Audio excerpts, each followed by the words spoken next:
One of the most important characteristics of your new torch is the flame settings. First, I'll add some propane and then a little oxygen until I get some cones about 3/8 of an inch from the front of the torch.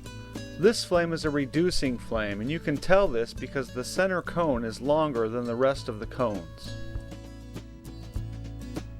Next, I'll add some oxygen until the center cone is equal with the rest of the cones. This type of flame is a neutral flame, and it's the perfect flame to begin learning to make soft glass beads. Now I'll add even more oxygen to the flame, and you can tell this by the sharpening of the cones. This type of flame is an oxidizing flame, which is hotter than a neutral flame. Now I'll add even more oxygen to this flame and create a super oxidizing flame, which is actually a cooler flame than the oxidizing flame, and you can tell this type of flame because it's rather hissy. Next, I'll decrease the oxygen until I again have a neutral flame.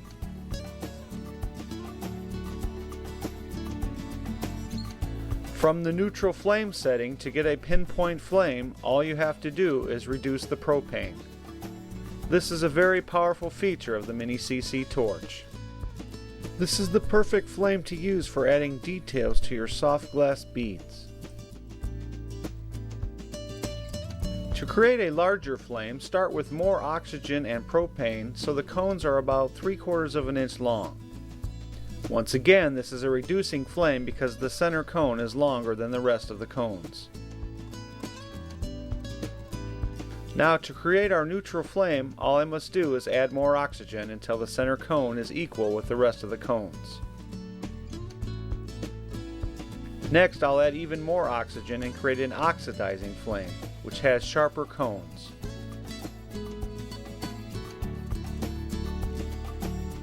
Once again, to create a pinpoint flame, start from the neutral flame setting, reduce the propane, and this will give you a nice pinpoint flame.